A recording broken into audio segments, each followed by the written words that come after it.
thank you for joining us on the first episode of Fighting Words with my good friend. Ta-da! Make sure I don't like pick my nose or anything like that. I forget the camera's right in front of me, right? Whatever, just be yourself, dude. Hold on, I dropped some of my keyboard though. All right. All right, I'm ready. I'm good. No nose picking. I got to remember, no nose picking. Or at least to a bare minimum. Right? Yeah, like, to the side or something. Well, dude, thank you so much for joining me. It's a real pleasure to have you here. Yeah, no, that's my pleasure. My pleasure, sir. All good. So just to give you guys a brief history of how Joe and I know each other. I met him at Interesting story. Yeah, Evo Japan 2019. Yep. And at that time, I was looking for people to help promote that book over there. This one, if anyone can see it. This one, the Sekiro kind of official guide, which I kind of helped co-author. And Joe and I just kind of immediately hit it off. You know, I feel like a lot of people say this about Joe, but when people talk to you, it's like they've known you their whole life. But I definitely felt that way. Don't say that. Don't say seriously, that. My heart. Seriously. I appreciate it. It was cool. It's like it's. I mean, like, I understand in the fighting game community, normally you meet people that have a lot of the same interests as you, be it, games or whatever. But it just seemed like it wasn't like it wasn't only the game interest. Like, I feel like a lot of the way we feel about things is also very similar. Yeah. It's not just like, oh, I like this and I like this. It's like, I like this and I get this feeling about it, or I feel this way about a certain topic. So we actually share like a very similar, thought process behind a lot of that stuff. So yeah, it was cool. For sure. I mean, I feel this way about a lot of people I meet in the FGC. And I think it takes a very specific kind of combination of maybe background or history or who you are, or a very specific alchemy for a person to spend so much time wanting to get good at a fighting game. I think it takes a really specific type of person. And I think it's why one of the reasons the FGC is so closely knit. Yeah. I'm with that. It's true. And there's also not like it's not like the biggest thing ever. So we kind of need each other. You know what I'm saying? Like, we kind of need one another. We need those relationships. So I totally hear you. It's still very much grassroots, despite the whole kind of esports push and whatnot. We still kind of have to look out for each other. Yeah, absolutely. Yeah. On that topic, like, if fighting games were ever to get, I mean, I don't think they'll ever get to the level of a MOBA or even first-person shooters or whatever, but what do you think needs to be done to kind of help bring the FGC to the next level? I think a lot of it comes down to, I don't know, I feel like there's a lot of different answers to this. One could be the accessibility to the games. I think one might be an accessibility thing. The other is like like kids, or I don't want to say kids, but people might grow up and watch whatever. They watch Dota, they watch this, but they want to be like the people that they see on the screen. You know what I'm saying? It's kind of like if they having a basketball, a favorite basketball player, like another favorite sports player. I feel like a lot of people like, yo, I want to do that. I want to be like that. And I don't think we're maybe 80% of our events, and maybe a little bit less, but a little more, we're not portrayed in the manner where we're like, yo, like, that is what I want to do. You know what I'm saying? Like, that's where I want to be. That's what I want to do. You know what I'm saying? So that, I think it's a little bit of both things. You know what I mean? Like, obviously we have some cool people and personalities. Everybody thanks Sajam for the raid. I saw Sajam just raid the chat. Sorry, but geez. Yeah. The chat's going wild now. It's going wild. Oh geez. Oh dear. Oh no. Sajam's a good man. Steve is honorary Long Island, by the way. He won't tell you that, but Sajam is an honorary member of Long Island. Yeah. He won't tell you that, but it's true. Interesting. Only I know the secrets. Where is he from originally? No, he's from California. I think he's from California. But I just always tell him that he's honorary Long Island. I'm like, oh, Sajam? Yeah, he's from Long Island. Oh, cool. a bro. Yeah, but yeah, Yeah. so I think those are a couple of things. You know what I'm saying? I feel like we have a good start in some things, but I just think we're just not portrayed in the way we don't have the grandiose limelight. But how do we get there? I mean, that's obviously a totally different conversation, I guess.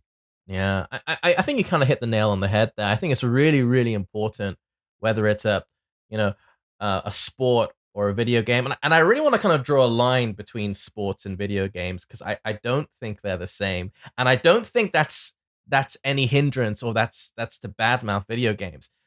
Video games and sports are different, and that's totally fine. But back Mhm. to the original point, I think it's really important to have role models. I think you hit the nail on the head there. Yeah. Yeah. Again, that's just my opinion. Opinions may vary, but that was Mm, mine. for sure, for sure, for sure. And the other thing is, of course, I think, you know, I feel like with a lot of fighting games this generation, there was a push to kind of try and make the mechanics, the underlying mechanics, a bit more accessible. And it kind of, they kind of reached a middle ground where it, the games are fundamentally still too hard for the vast majority of players. And the only thing that was achieved was kind of leaving a sour taste in the mouth for people who don't In really some, appreciate. yeah. Yeah. But like, see that, and I'm a big. I argue with my friends all the time. Like, I'm like, Mm. no, make this shit hard. Like, make it hard. Like, I argue with everybody. I'm like, no, make it hard. Make it so I can't do. Make it so people can't do it. But if you just look at the basic numbers, but you could also argue that it is because of the FGC has grown. It's not necessarily because the ease of the game. It became more accessible. Like, I feel Okay. like with the movement from arcades to the home era also helped a lot as well with the growth of the community. But I do think like they're more popular now than ever, despite how hard or easy they are. You know what I'm Yeah. saying? Like Grand Blue is gonna be a perfect explanation of if this kind of if it works. I mean, I don't think it doesn't work. I think it works. You know what I'm saying? But again, like you said, there has to be the line has to be drawn so well between catering to people that want to learn and people that have been playing for a very, very, very long time. So you have to Sure. be able to exercise both brains and give the people that are getting into it that don't need a very, very high ceiling, make them feel like that they're achieving something and getting better. And also the guys that do have a higher ceiling be able to, blow past that ceiling and keep going. So there has to be a very like this is for you guys, this is for you guys, but there is a middle and the guys that look at how Italian I am with my hands. I see my hands going all over the The place. Italian blood is So yeah, surging yeah, the through, Italian is flapping coming out of me. around. Yeah. So then again, it's gonna slowly, hopefully, it like progress over the people that just started can obviously be like like they'll get it and they'll achieve their goals and so on and so forth. But yeah, it's got to be a strong line, a strong line. Yeah, I mean, fighting games are hard on multiple levels, though. I mean, you can separate it down into what the whole strategic element, execution. I mean, let's Yeah. let's let's let's break this apart. I mean, something I don't want to see come back, for example, is mandatory one frame links. I really hate that stuff. Like, I think, like, I'm just going back to like Street Fighter 4 here, and But what about taunt jet upper? You're a Tekken player. What about taunt jet upper? that's not mandatory. You don't need the taunt jet uppers. No, no. I'm gonna eat my words a little bit here. I think it's good to have a bit of variety in the cast. I think it's good to have a crazy executional wall that you have to kind of push yourself to climb over. But I don't think a character's fundamental game plan should hinge around something like that. You know? That's fine. I understand, and I do agree to a point. I don't think you should need that one particular thing in order to be good or whatever. But I do think you should be rewarded for your execution. That's why I think like that's actually why I said Tekken because like I said, do you need to do taunt jet upper with Brian? You don't need to, but Oh yeah, you if you have the execution, you can win a game in one move. Like for sure, you could do it and win. for sure, for So sure. I do like that stuff being in the game, but I do agree. I don't think it should be something that's necessarily mandatory for a player to know how to do. So I'm with you on that. I guess I'm with you on that. Yeah. Yeah, I mean, the thing with Brian's Taunt is that there are several levels of difficulty, and even the Mhm. best players won't always go for Taunt Jet Upper because there's Yeah, always a percentage you're going to drop something that yeah, difficult. You can just do jabs or forward 214 or back 4 knee, especially at the wall. You don't even need to do a Taunt Jet Upper at the wall. You just do back 4 into the yeah, Jet Upper. It's a yeah. link. You could do Um, taunt 4-3, right? Taunt 4-3 yeah, works also. yeah, yeah. There's a, Ah, yeah. But yeah, like anything that's under 14 frames is going to yeah, connect. yeah, Um, but yeah, that's the thing. Like, just I brought Street Fighter 4 as an example, and like some characters in that, you had an option of doing like a 2-frame link yeah, for your bread and butter or a 3-frame link, and that was really consistent. And then if you want to squeeze a bit more damage, you can do a 1-frame link. I think yeah. Evil Ryu's combo Or yeah, roots were yeah, like this. But yeah. I remember like Vega, he has like his jab into a jab is a 1-frame link. And it's actually a pretty important part of his game plan. And Yeah. it actually turned me off playing the game a bit, actually. Really? Well, by the time Ultra came out, I was kind of feeling off Street Fighter 4 anyway. Yeah. On that Fair enough. note, I mean, what are your thoughts on Street Fighter 4 compared to 5, actually? Because I think a lot of the old guard will Oh say my 4 is God. better in every way. I disagree. I have my issues with 5. Everybody's gonna hate me for this. Everybody's gonna hate me. Go for it. I would at this point in my life, and again, it's kind of like a timepiece. You know what I mean? Mm. Like it's hard to say. Like if you put both games in front of me right now, I wouldn't even recognize Street Fighter 4. Yeah, I'd be like, I yeah, don't know. I only see a game. I only see one choice, not multiple choices. I only see Street Fighter 5.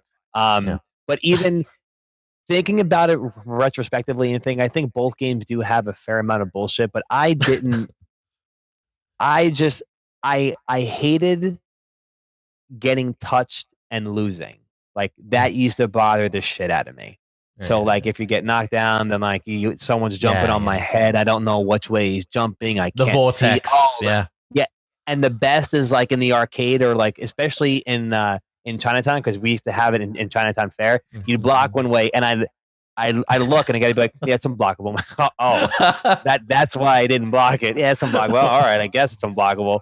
There was just like now, don't get me wrong. 5 has a ton of bullshit. It has one touch, and then you got to guess on the reset, whatever, with multiple characters.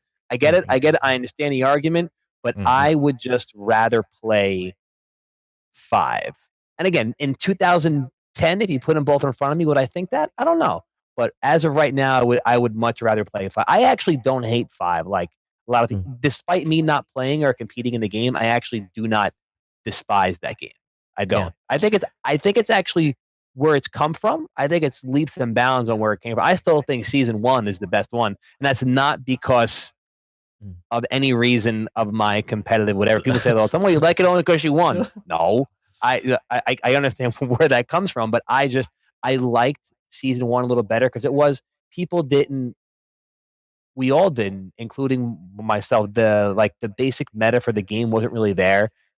It wasn't like I mean, yes, V trigger helped, but it felt like more of a fundamentally solid game sometimes. I'm not sure if this really makes sense. I hate But you. I to hate me, I just picture it as being more of a fundamentally solid game. And I could just be talking out of my ass right now and just not really knowing what I'm talking about. But Mm. I just from looking back on it, that's how that game made me feel. I felt a little bit more solid, I guess. Ish. I, I I feel like season 1 was a bit more rough around the edges to the game's benefit because I think ever since then they've tried to chip away or carve away all kind of like right now there's a way to play Street Fighter 5 and it's the way the developers have intended it to be played. Yeah. But in season 1, like as you know, Nash's dash was incredible and it was really unlike any other character in the game and it gave him a very unique play style, a very powerful hit and run in and out kind of play Yeah. style. Yeah, his And backdash was mad good too. Yeah. yeah. And I feel like in season 2 they thought, no, we just want to make Nash like everyone else. And maybe I'm just salty because I'm a Nash player, and I was also a Vega player in season 1. But I just feel like also in season 1, Vega was a character that was based around slipping in and out and then confirming if he got the counter hit or not.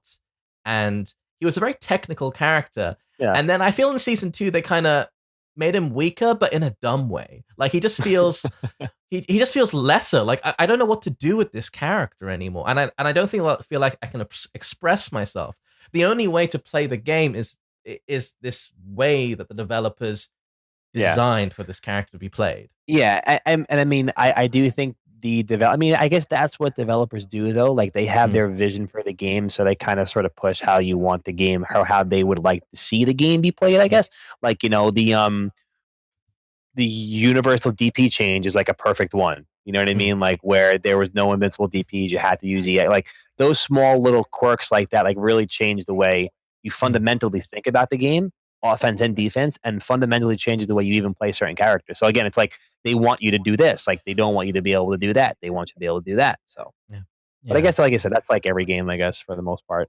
No, I agree. I agree. I feel like the developers took a much kind of stronger hold from season 2. Like this is the way Street Fighter 5 should be played. And the other thing I started noticing from season 2 is a lot of the new DLC characters got blessed with the robbery V trigger. Yeah, Like I feel the same way. I remember when other characters would come out, I was like, "What the fuck is this?" I was like, "What is it? What is this? you play Why do these Urian, characters dude. like?" Yeah, they just seem no, but I mean, I'm saying prior to that, like when I was still using that, so I'm like, what? Why do I have this stupid, shitty V trigger? Why Yeah, does everyone yeah, else get this other stuff? Like, it kind of I seemed like know. the other characters were much more thought out as far as their V trigger goes and Yeah, their game plan.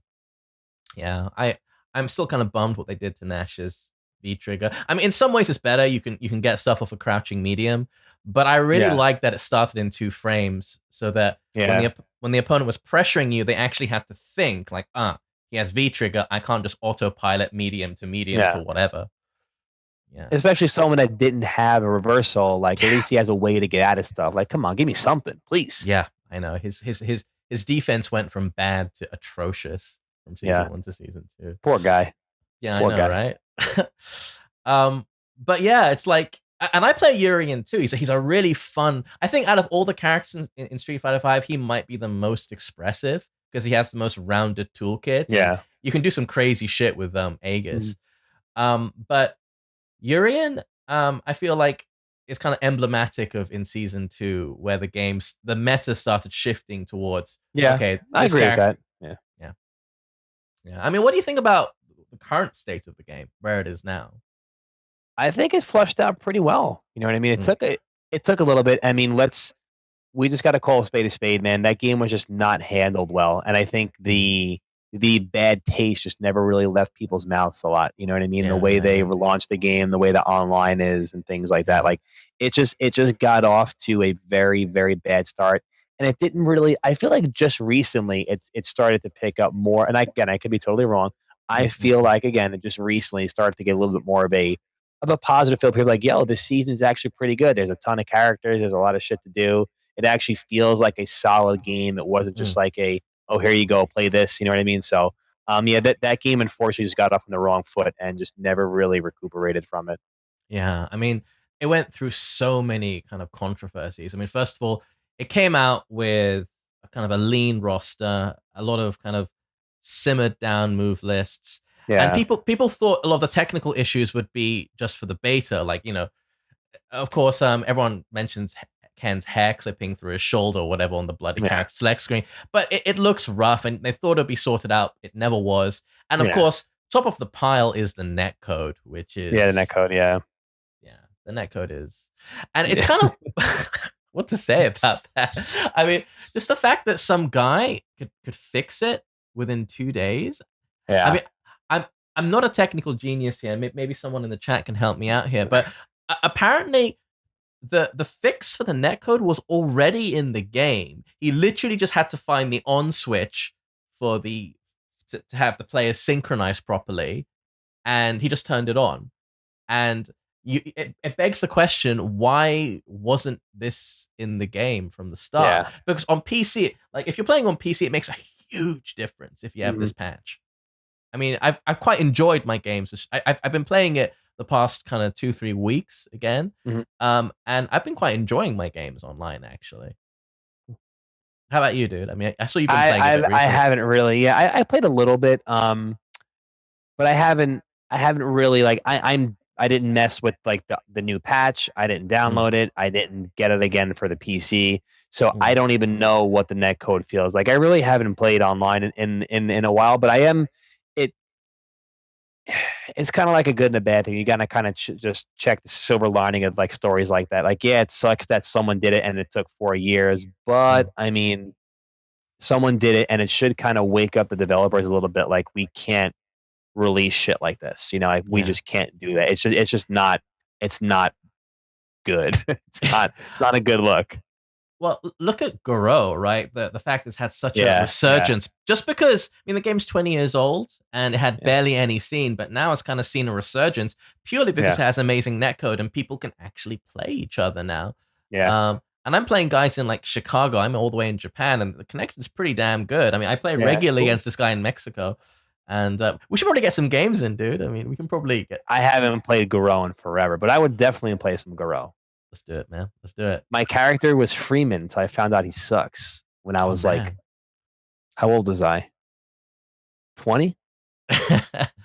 Yeah, apparently he's bottom of Was the I? barrel. I don't know. Apparently Yeah, he he's bottom of the sucks. barrel. Yeah. Yeah, he's not good. Yeah, he's not His good. his super seem rubbish. I tried to combo into them and nothing worked. Yeah, Yeah. he's not good. Yeah. But he's so cool. Yeah, I yeah, was like, right? oh, that's Iori. I like Iori. I like edgy things. But But yeah, nah. he sucks. Nah, I mean yeah, he sucks. I I play rock and apparently he sucks too. But Yeah, Rock's not great either. I don't think. yeah, a lot of people tell me just use Terry. He's Yeah, I better was gonna say rock. use Terry. Yeah, Yeah. just use Terry. Yeah, yeah. I could, but I don't know. I just like rock. I like the 360. It's really fun just chucking him across the side of the Yeah, stage and then just doing a super. Yeah. He was my yeah. character in CVS too as well. I actually used him in CDS too as well for a little bit Yeah, when the game yeah. came out. Yeah, And what was your team in that game? I was actually never really good at CVS too. I was such a third strike head. Like, I Oh didn't yeah, want to yeah, play anything else. yeah. Like, when I used to go to Chinatown, it was like, I'm just going right now. That's actually a lie. I went to Chinatown for like a plethora of different games, but when I found out how much I liked Third Strike, I didn't play anything else. Like, I didn't go there to play Oh this or play yeah, that. Like, I just played. So it kind of came at the same time. That's it 2001. did. Third Strike was 99. Yeah, yeah, yeah. So yeah, I was just like totally invested in Third Strike when I was going there in 2000 and 2001. I was playing the King of Fighters. Oh yeah, and Actually, 98. yes. Yeah, no, I went there. Well, I played 98 prior, but when I Mm, started going there, they just got 2001. So mm, I started there and I started playing King of Fighters 2001, and then like everything else on. I remember when Tekken 4 came there, we played Tekken 4. Well, I remember when Soul Calibur 2 was just. I walked in there one day and I was like, "Oh my god, Soul Calibur 2! That's insane!" It was before the internet, so you had no idea. You know what I mean? And then we mm. played Soul Calibur 2 for a little bit, Tekken 4, and then blah blah. And then I just so honed in on Third Strike in like the early 2000s. I'm like, I don't want to play anything else.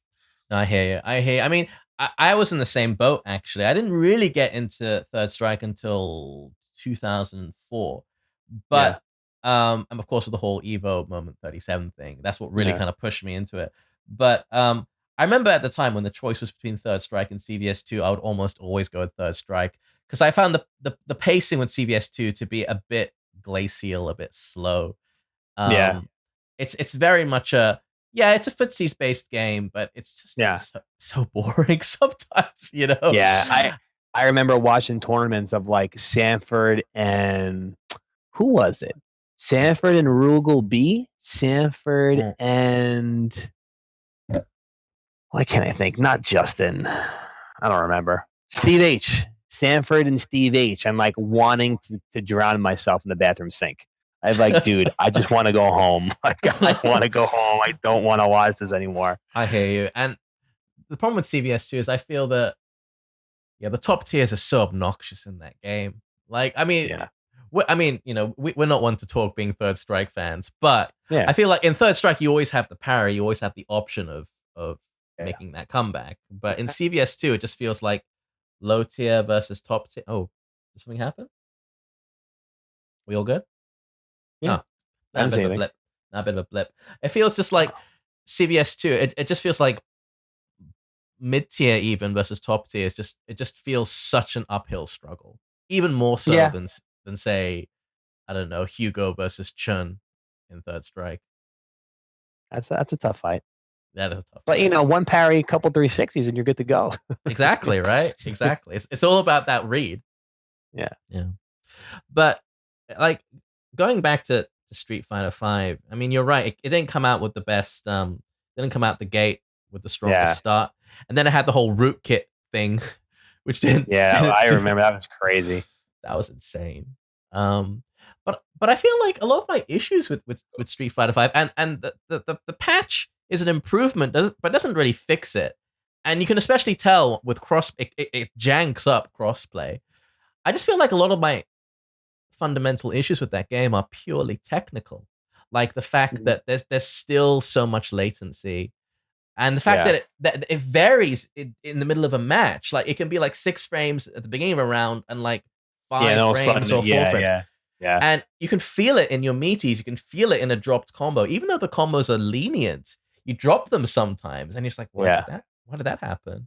You know? That was weird too. Speaking of, I don't mean to. I'm not really changing the subject, but remember when they actually admitted to, yeah, the game is actually even purposely made with delay to make the online. They purposely made the game with some sort of delay. I remember hearing or something Yeah. like that. I don't To, remember, but it was something like to what? bring together. Yeah, I know, I know. Yeah, I heard something similar from the Tekken team actually with Tekken Tag 2, which had a lot of input delay, and they've been trying to dial it back ever since. But that's a terrible idea, I think. yeah, right. That's not good. Like, why? I mean, the idea is to add some input delay to offline, so it kind of Yeah, so it brings the bridges the gap. So experience. it feels like you're playing online, not on. Fuck wants that. I don't know. Right? It just Who sounds the like hell wants that? it sounds like a terrible, terrible idea. Yeah, that's not a good idea. But even worse, I think, than input delay is delay that varies Yeah, during the game. that's insane. That's incredible. I can't deal with that. Even worse idea. Even worse idea. I'm not sure that's intentional. I just think they screwed Yeah, I don't up think on it's that. intentional. Yeah, that has to be that makes zero sense. Yeah. I mean, as you were saying, I people give Street Fighter Five a hard time, and I do actually enjoy it. I think it's quite a. I find it kind of a bit of a comfort food kind of game sometimes. It's Yeah, but um, the technical issues just piss me off. Like the stuttering, the bad yeah, netcode, the varying lag, the fact that a lot of the hitboxes just don't match the animations, right?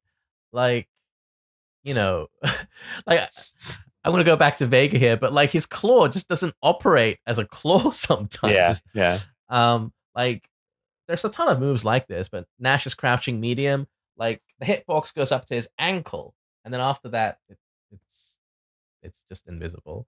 I think that I understand that with 3D models, it's a bit harder to create precisely tuned animations to hitboxes, but I think Yeah. they should have tried a bit harder because it Mhm. just feels really janky sometimes. It does. Yeah, it certainly. I agree on every account. On every account.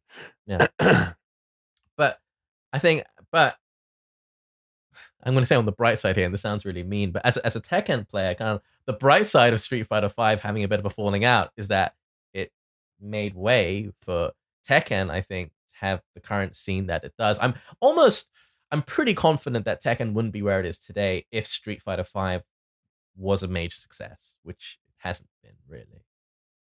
So, kind of a monkey paw kind of Yeah, thumbs I up. guess you're right.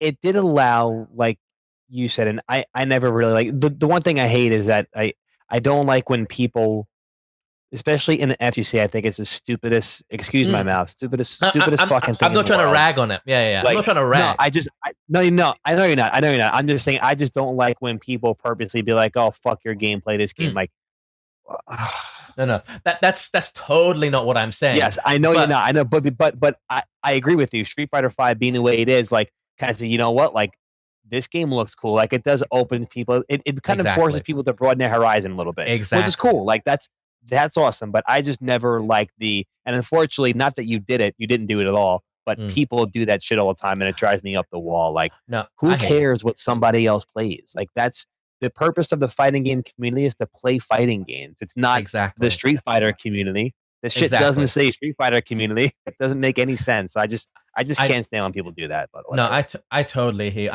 I love Street Fighter, and Third Strike was my first and still current love when it comes to 2D Yeah, fighting games. But a lot of people come in through Street Fighter and they just stay with Street Fighter, and it's yeah, good to have your broadened horizon a bit, even if it's I wouldn't say necessarily by force, but the fact that yeah. Street Fighter 5 didn't do as well as it could have done made people think, well, what else is there? I know. Okay, Tekken. Oh, Guilty Gear. I'm sure the Guilty Gear community benefited as Yeah. well. Do you know, actually, that's the one reason why when I host like tournaments and things for ECT, is that I Mm, don't like having it in multiple rooms, because I mm, want people to be able to experience every different community like within the same room. It's hard to do, especially with so many games now, but I want people to be able to look to the left and be like, "Oh shit, yo, Mortal Kombat, that looks kind of cool. Like there's a crazy match going on." Then, "Oh my god, like, Smash is over there, and behind us, is Street Fighter, and then in front of us is Tekken." Like, I mm, like giving that people the opportunity to, bear witness to other communities, other games, and things like that, other players within the separate game community, whatever. But that's why I actually always like when one game is in the same room for that purpose. So, yeah. I hear that's a great idea. That's a great idea. I mean, how long have you been doing East Coast Throwdown actually? 2009, the first year of Right. Street Fighter 4. A Yeah. decade now. Wow. Yeah. Crazy, man. Crazy. Yeah. Jeez. I really want to attend. Hopefully this year. It I'll is a try and make premiere it. event this year for Street Fighter. Oh yeah? So, but that's Street Fighter. Yeah. Yeah. We got Okay. a premiere for Street Fighter 5. Nice. Nice. Awesome. That's awesome. Yeah. I mean, what are the challenges behind kind of managing or running or organizing an event like that? Oh man, I mean, like, the one thing is trying to, believe it or not, like most TOs, I don't know if it's every TO, I could tell you from the bottom of my heart, the main thing for running a tournament is to try to please everybody. But unfortunately, it doesn't really work all the time. You know what I'm saying? By no Mm-mm-mm. means is it malicious. No one, I don't think any TO in the world says, you know what, let's screw those guys right there. Like, Mm-mm-mm. like anyone that likes whatever Tekken, F those guys, we're just gonna, like, that is not how it happens. Again, maybe some TOs do that. I can tell you from the bottom of my heart that the ECT staff and everybody running ECT, like, the main goal is to give everybody a good time, to have people that have been doing this for a while still feel like there's a reason to keep coming to events, and have people that have never been to an event be like, "Yo, I love this and I want to do this more, and I want to see what this is about, and I want to go to other tournaments where I'm from, or whatever, when I go away in this state or this country, whatever." Like, it's both of those things, but it's really, really, really hard to do. So, but that is ultimately the main goal, especially of ECT. Mm. That's awesome. I mean, it's so important to have, just a strong offline scene and, Yeah, events like ECT will encourage people to, yeah, to get and into that it. that's really all I can ask for. Just have people come enjoy themselves and find out a little bit more about their scene, or like, enlighten their own interest a little bit, all that kind of stuff. Mm. So that's all I want. That's great. I mean, that's what the FGC is all about. I mean, Yeah. I live in a smaller city on the west side of Japan called Kumamoto, and actually my house is pretty close to the biggest arcade in Kumamoto. This arcade is called Joypolis, and there was an earthquake here in 2016, and it literally rocked the foundation of this building, and it's kind of like slanted now, and Yeah, it's that's been crazy. dis yeah, it's been disused ever since, and it's really kind of killed the FGC here, which is such a shame It because sucks. Yeah. it really does. I mean, I don't know if I ever like get enough cash flow, I'd love to like just buy the damn thing, build it up again, and just Yeah. Yeah. it does suck, but yeah, arcades are dying globally. I mean, Yeah. what happened to Chinatown Fair? Is it still running? Is it still is it still a It's thing? unfortunately, Chinatown Fair is there, but it is not. Mm, It is not the Chinatown Fair that we all grew up in. It's totally different. It kind of it's like it's kind of like, all right, do you remember going to like a cool arcade in the 90s? Like something that, oh yeah, oh yeah, oh yeah. and now imagine that cool arcade being like Dave and Buster's. That's like the best comparison I can possibly think. It literally looks like Dave and Buster's. So imagine having this cool arcade in the '90s where there were cool games and fighting games and whatever else, and then one day it closes, and 3 months later it opens up and you walk in and it looks like Dave and Buster's. Like there's nothing but like ticket games and crane games and some like B-Money games, which is cool. I'm down with beat games. I love DDR. I love all that shit. But it is by no means anywhere near what Chinatown Fair really was at all. That's sad. That's exactly what Yeah. happened. We had two places in London. One was called the Trocadero, and in its prime in the '90s, this was like kind of like the mecca for arcade games in maybe not just Yeah. Europe, but potentially like the Western world. It was amazing, and especially when it had this place called Sega World, and this was just like like a it was a dream. It was amazing. Like Mhm. all the latest arcade games, a bunch of Yeah. rides, a bunch of cool shit. That closed down pretty quickly. Like after about 4 or 5 years in operation, it closed down. And bit by bit, first Sega World, then Trocadero went away. And then the other place, Casino, kind of lingered on for a few years more, but then they took away the Tekken cabinets, then they took away the Street Fighter cabinets, and as you said, now it's just Yeah. DDR and pinball, and well, not even Yeah. pinball, Yeah. just Yeah. darts, Yeah. and yeah, it's gone, it's gone. It's definitely Yeah, gone. Yeah. It's definitely gone. Sucks, but yeah. not everything lasts forever. You know what I mean?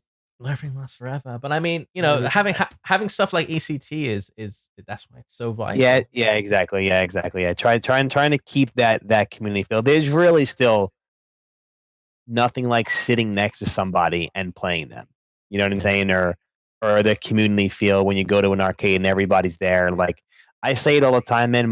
The best years of my life was honestly when Chinatown Fair was around and booming. Like that 5 to 10 year gap was just it was just incredible between the people that I met and like me really finding out this is going to sound cheesy, but me really finding me, like, who I was, like it all happened around that area in Manhattan. Like it was just great. It was incredible, man. It really was.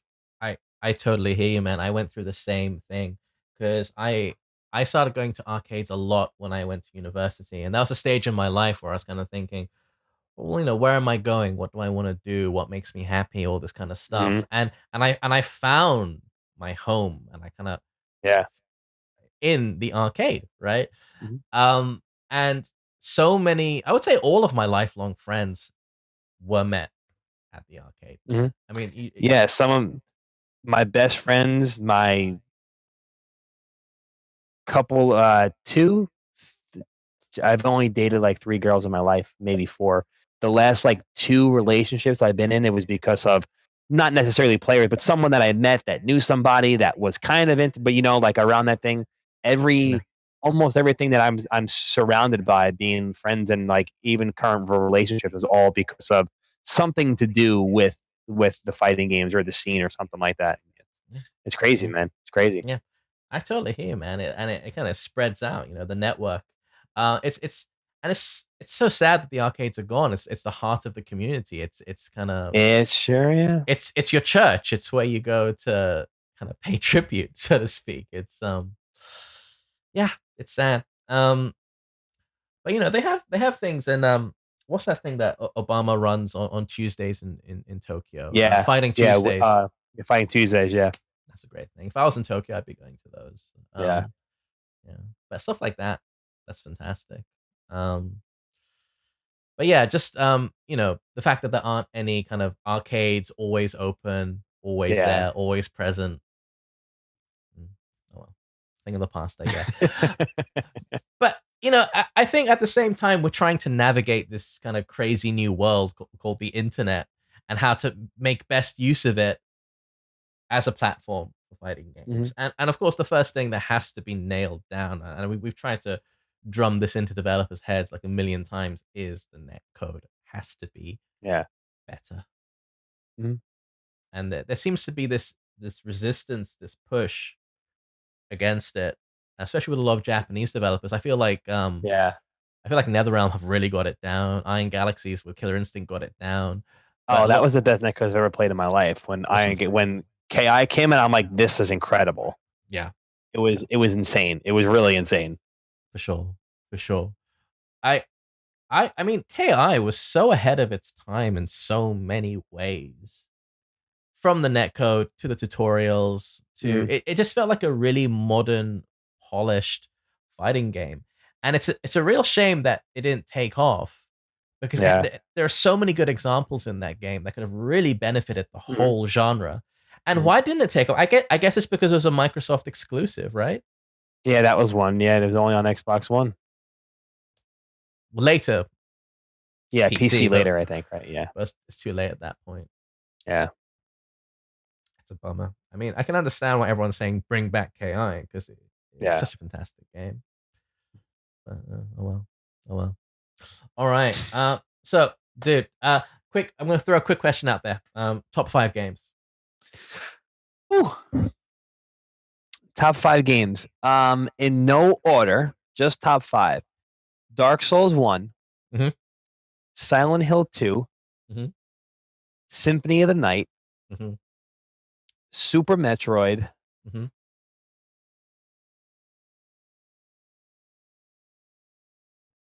I, for some reason, I always say A Link to the Past, but I don't know if I'm saying it just because it's a link to the past I know what you or mean. if I really mean it. I know exactly what you Don't mean. know. Like, I have the same thing with Resident Evil 4 because I think it's has that game aged well? Is what I think. I mean, because it kind of it created kind of third person kind of Oh aiming yeah, shooting, and yeah, it started a absolutely, yeah. whole trend. But I can't separate my feelings for it and my memories of it with what the game is this still a great game on its own right? I don't know. Yeah. Or is See, it and horribly outdated? that's why I try to think that way too, because it's like, all right, like what to me, I strongly feel like Dark Souls, Symphony of the Night. See, but Symphony of the Night and Super Metroid kind of do the same thing. Like, Yeah, if you ask me, Dark Souls is one of the most like game changing, influential games I don't even remember in how long. for sure. So, like to me, Super Metroid kind of like there was nothing like it. When Silent Hill 2 came out, there's still nothing like Silent Hill 2 between the way they told the narrative story and the character development, all the Oh other yeah. kinds of stuff. Like it doesn't I exist in like any other game. Silent Hill 2 is probably my number one. And the reason for that is I remember playing that game and thinking, wow, that was different. And then it kind of lingered with me for a while. And then I specifically remember going to GameFAQs, right? Back in the day, and reading this kind of like story Yeah. lore Yeah. kind of Like the breakdown. synopsis, right? I think I Right. did that too. Yeah. Yeah. Right. And it's like so all the enemies are representations of Yeah. James's inner Of guilt. I James. was like, Yep. James's guilt. Yep. it blew my mind, right? That a game would go into this kind of territory. And I don't think they has a game ever since then ever done it quite so successfully. I don't think so. I really don't. I I mean, heard that game. I'm not. Maybe this will be the time I share the story. go for it, Maybe this is the time. go for it, go for it. This is So a place for sharing stories. this is going to be like this might be a tearjerker for some of you guys. I only tell the story to like people in person, and it's got to be. I won't even say like my friends because it's kind of like I don't know. It's very very very personal, but Mm.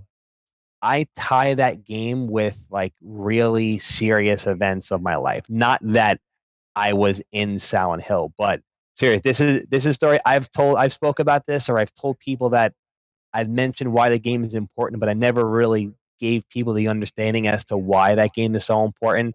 So this is going to be big for me. This is going to be big. So, Go for it, go all for it. right, you guys, most people obviously aware, like my growing up, when I was 16, what year did Silent Hill 2 come out? 2001, I think. 2001. So how was I in 2001? Oh, it was actually the same. It was the same year. Okay, good. So I was 16 or 17. and you know what, James Chen is gonna, someone has to make sure that they show this story to James Chen, because James Chen is, I've told him, I one day I will explain to him why this game is so important to me. So I hope James Chen sees this. So when I was 16, my mom was actually diagnosed with cancer, and the game came out when I was 16 years old. So and again, this is not great, but I was in my room used to be like right across from my mom's room.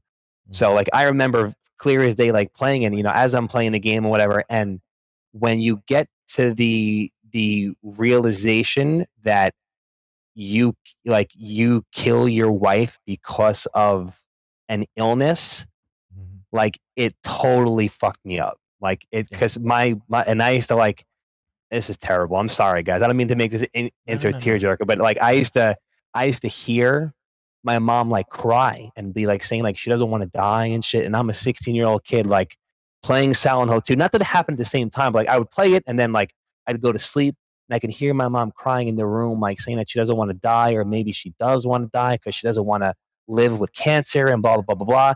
And it turns out like your wife in the game wanted to die because she has an illness.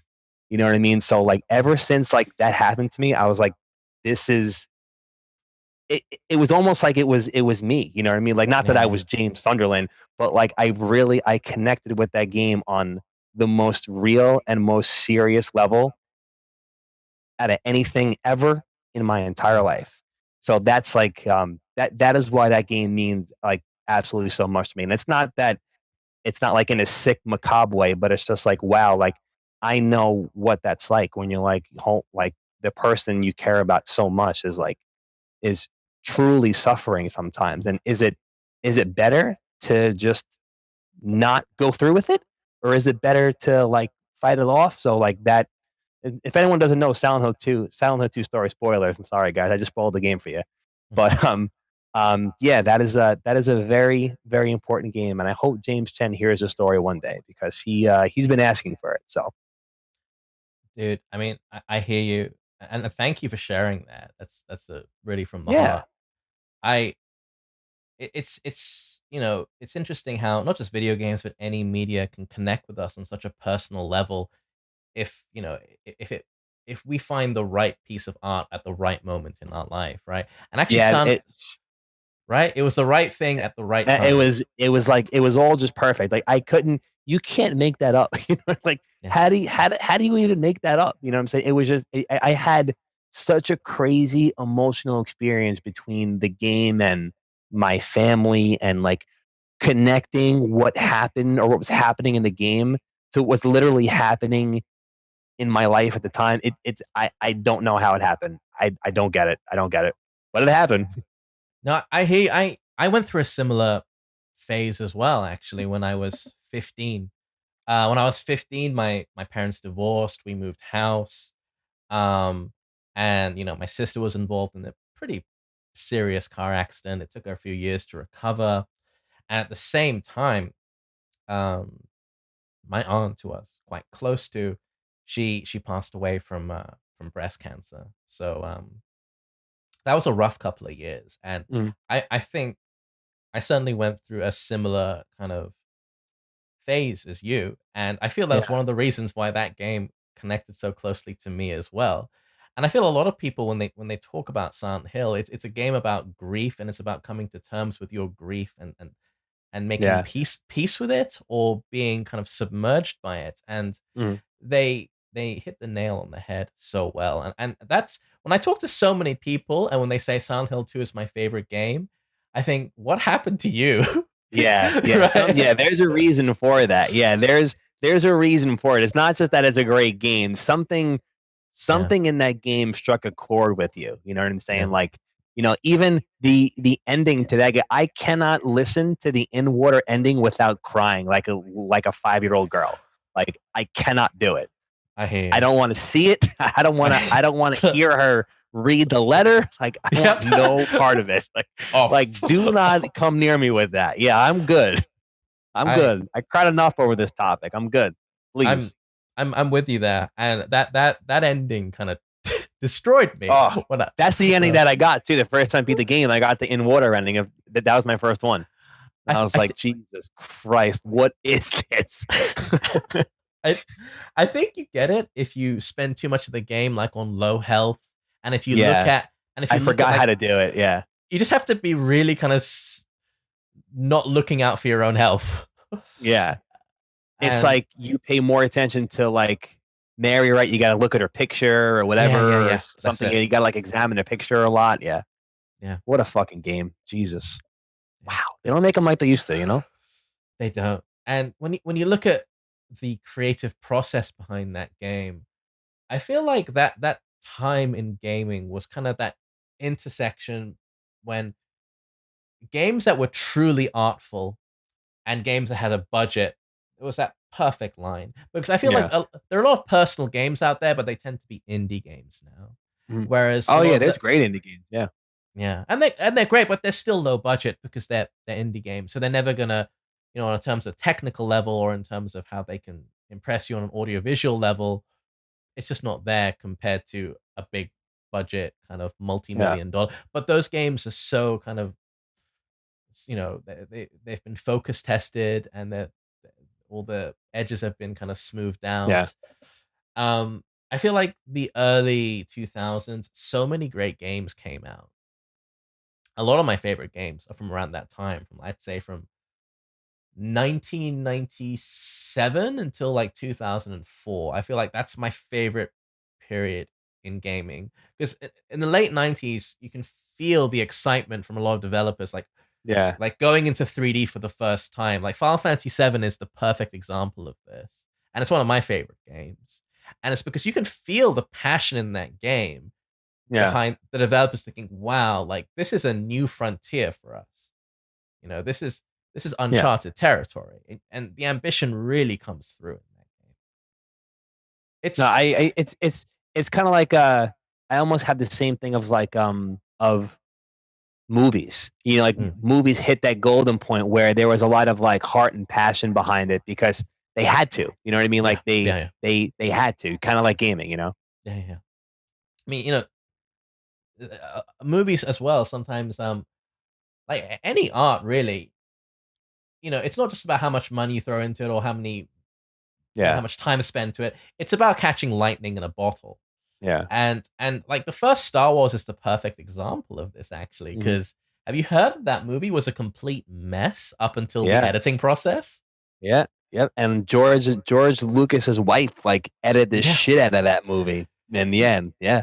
Yeah, like the whole idea that the Death Star is about to fire on the rebel base. That's totally created through editing. It wasn't in the Mhm. original script. Mhm. Um That's so cool. so like all the shots of like Leia in the rebel base, they were actually no one's talking because Yeah. there wasn't Yeah. because there wasn't any script for it. So and that's important because it adds tension to Yeah. the final. I mean, can you imagine a bunch of extras just going to the Death Star and blowing it up without Yeah. anything going on in the background? Yeah. Speaking of Star Wars, I mean, speaking of Star Wars, um, so what are your thoughts on the God. yeah? Where are we now with Star Wars in general? What's the next step? I don't know. Like I don't know how this happened. I don't know how we got here. I don't know Mm. why we're here. Uh, All I know is that I don't like it. I don't like it. I don't like no, it. sup? I don't like Yeah, it. no, sir. I don't like it. Yeah, just I don't know, man. I think I I am I am of the belief that while the Force Awakens really, I understand it was very very much a reboot or a rehash of A New Hope. I've seen A New Hope a lot to know that Mhm, it's a rehash of the A New Hope a little bit, but mhm, it's like it was I was bought in to what was happening. You know, like I was bought in to the mystery box thing that J.J. Abrams does. Like I was cool with it.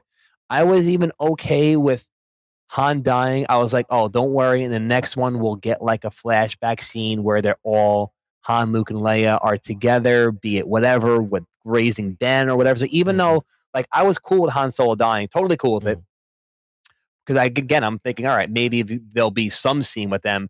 I was even cool with Luke being in the movie for 30 seconds. That scene till the day like gives me the chills in and out I of my know. body. I'm like, oh I know. my God. The look on his face. Yeah. It's incredible. So again, I was bought into everything that was going on. And then of Yeah. course the Last Jedi happened, and it was like it almost made The Force Awakens like a worse movie. Yeah. Retrospective, or It did. excuse me, retroactively made It the movie worse. It completely did, and it's because Yeah. everything, the whole of episode 7. I mean, as kind of cliched as you want to call it, it's all set up, right? Yeah. And Yeah, again, I was bought into what was being set up. I was game for everything. I was game yeah, for it all. yeah, yeah, and like it became abundantly clear that they had no plan, no route, no goal, no Yeah. direction, no overarching idea for this whole trilogy, and like let's even forget some of the kind of the plot stupidities in episode 8 alone. Just the fact that it takes a lot what episode created and just went, nah, you know. Yeah. That's I that's my thing. It's like oh God, it's so stupid. I don't understand. Like Disney is a multi-billion-dollar company, and like that's how you handle the property. You know what I mean? Like, yeah, that's how you handle it for real? Oh, I don't know, man. yeah. I mean, I'm sure you've seen any kind of interview with Mark Hamill where he's kind of Oh, it's the best. It's the best. But he's just like he's essentially shitting on it without shitting on it. It's my favorite. I love I it. mean, It's funny. I linked a video the other day in the chat, because he says obviously, like Colin Trevorrow's episode 9 actually was using Luke, and mm, he even says there's an interview where Mark Hamill was like, "Yeah, I was talking to Colin, and like I was really looking forward to what do you want to do with Luke. Like we kind of like mesh together. We understand things. Like I'm really looking forward to it." And then you got him telling J.J. Abrams like, "I disagree with everything you're doing with my character. Everything. Like how does if Luke Skywalker is telling you I don't agree with it, like you should probably listen, right? yeah, like come on, man." But yeah, I Yeah. love those interviews, dude. There's the one where like Ryan Johnson's talking, and Mark Hamill's just like, Yes, the look on his face. yeah, It's he's like, got this like defeated, I cannot believe this look on his face. It's the best. It's the best. I love it.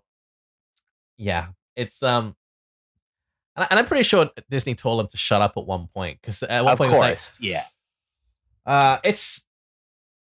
But I think a lot of people felt the same. Like this character is not Luke Skywalker. The yeah, whole defining element of his character is that he is hopeful. It's like a new yeah, hope, right? yeah, He's the yeah, guy who went to the most evil guy in the entire galaxy, Darth Vader, and he still saw hope in this guy. yeah. And That's I don't believe that he would turn into kind of like a nephew murdering kind of loser. Like, yeah, would he do this? I mean, and a yeah, lot of people say, well, it makes him real, it subverts expectations, but no, it's not the character. I like yeah, having my expectations subverted when it's done in a yeah. It consistent, has to be. logical way. Yeah, it's gotta be done a certain. Even besides Luke Skywalker, that movie still sucks. Like Yeah, it's not. I don't blame it all on the mishandling of Luke. It's yeah, still not a good movie. Like yeah. it's still kind of like what the fuck is going on here? The Very whole- very detached feeling and very like all over the place. They throw away other character story arcs. Finn does nothing. Poe does nothing. Ray does nothing. Mm. They run out of gas in space. I can't. I Space just can't. gas, space gas. I can't deal with it. I, the whole Canto Bite section where they kind of Oh like my god, that's like one of the worst parts of movie history. Like, they what a like fucking waste of time. they free the space greyhounds, and then Rose says some Leave the kids. yeah, I know, right? So Yeah. she says some fun gully shit, which I swear Yeah. when I don't know what it was. It was she says something like I think Finn says something like, "Oh, this was a huge waste of time," and then she sees the space greyhounds running off. She's like, "Oh, no, it wasn't. Oh, it was Yeah. worth it." And Yeah. I just had to. I actually face palmed in the Yeah. theater. It's honestly when I first saw that movie, obviously, the day it came out, the very beginning of that movie, Poe makes a "your mama" joke to Oh god. Hux, And and I'll yeah. never forget it because when it happened, I was just like, Mm. Mm? Mm? I was like, what did Mm? You want to God, rewind like there? from the start, I was just like, this is not right. Like something is wrong. That was not right. Didn't feel right. It just wasn't good. And I remember being like, they're just forcing Marvel humor. Like this is not Marvel. They're like pushing Marvel humor at me, and I was just not feeling it. I was not feeling it. Like Y- it's I don't Yeah. know. I I I, I can't explain it. I feel, you know what it does? It takes me away from, you know, a long time A ago galaxy and far, galaxy far far, away. far away, right? It It takes yeah, it exactly, and that's oh god. it I'd even take Lucas's stodgy, not like sand dialogue over that. Because at least it still feels kind of Star Warsy. Even as Yeah, steel like to the ham fisted as it is. yeah, that's the in the prequels there is at least a sense of we're going that way. Like we're Yeah. going this way, we're gonna build these characters, you're gonna see Anakin fall, blah blah blah blah blah. Like there is a nice clear path. Again, George Lucas is a visionary man. Yeah. He cannot direct. Like don't let that guy I direct anything. I hear you. I hear Don't let him like direct. Don't let him write a script. Just take his brain and tell me what to do. Tell me what to do. That's he's what George Lucas needs to do.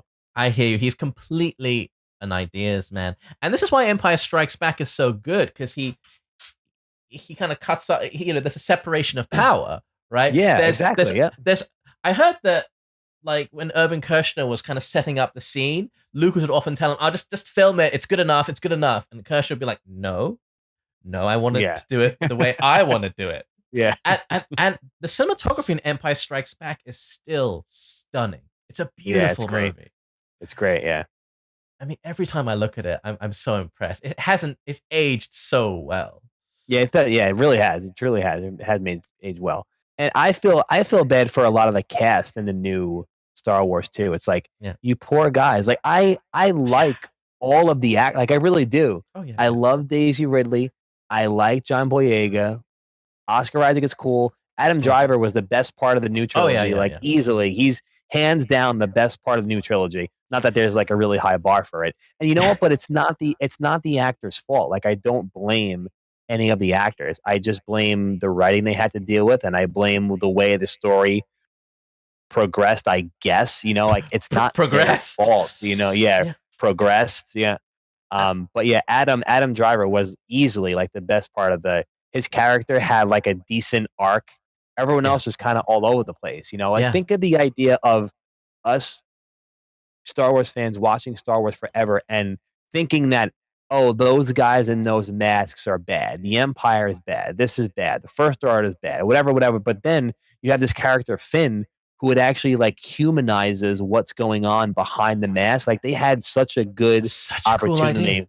That's so cool. Yeah, it's such a good idea. And it's just like it's in the first movie, and then they kind of sort of talk about it in The Rise of Skywalker, and that's it.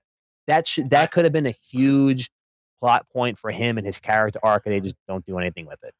I, Finn is just the most wasted character. As you said, the Yeah. idea of a turned stormtrooper is something It's that's awesome. really interesting, and nothing. Yeah, it's awesome. And the franchise has never explored it before. And in Yeah. episode 9, it seems like there was supposed to be like a stormtrooper uprising, like a rebel Yeah. stormtrooper Yeah. which would have filled out It Finn's fixes his arc. Yeah, right? it makes his arc important. Yeah.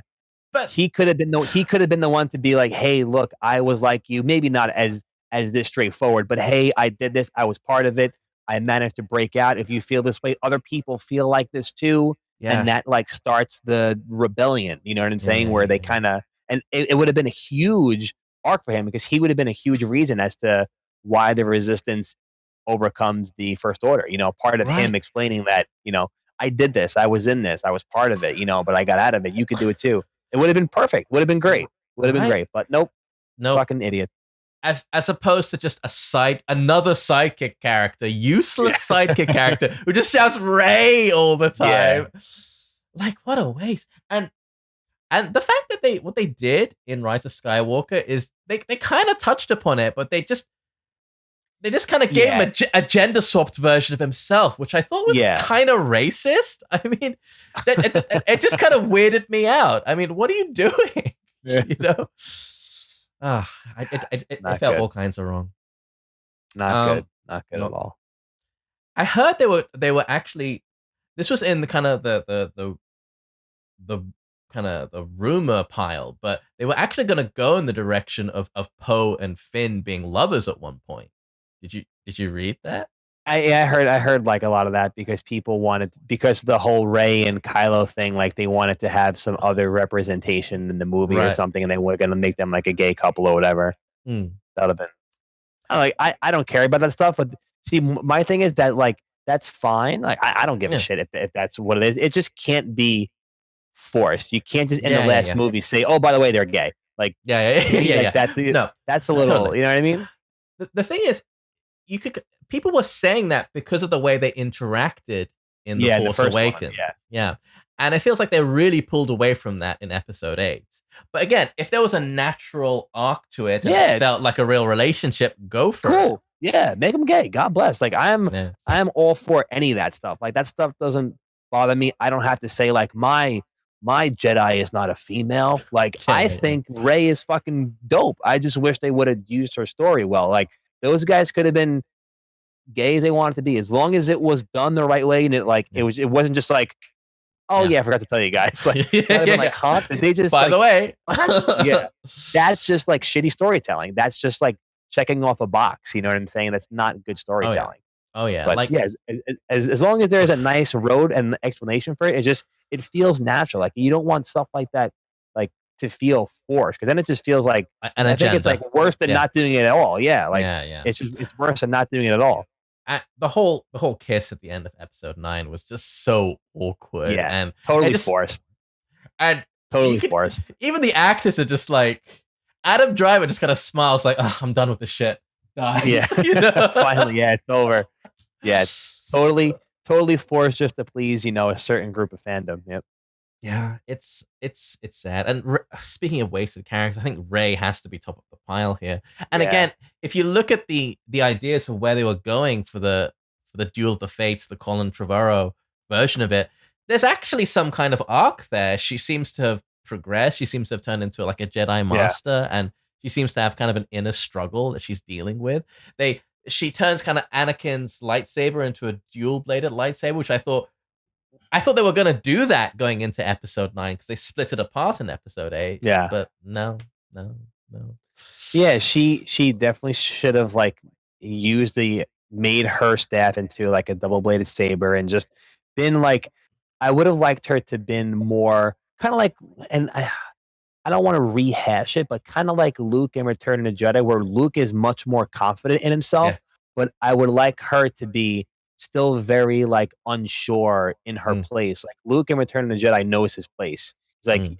I want to be a Jedi Knight. That's my dad. I'm gonna Mm. fix this shit, and that's it. Like I would like her to be as strong and confident as Luke was, but still be like unsure of what her purpose was in the whole grand scheme of thing. You know what I mean? That would have been a good sort of portion for her. But I yeah, hear like you. she was just again, and I love Daisy Ridley. Like I think she's awesome. I really do. Yeah. It's just not Yeah. handled well, not written well. Yeah, yeah. I just to reinforce what you said, the actors, no hate at all towards the actors or the Yeah. directors. If there is, I don't want to say hate, but if there's someone to blame, it's the people who organize this. It's the producers. It's the whoever thought that let's have one director for this, one director for this, and one director for this, and let's not have them talk to each other. And Yeah.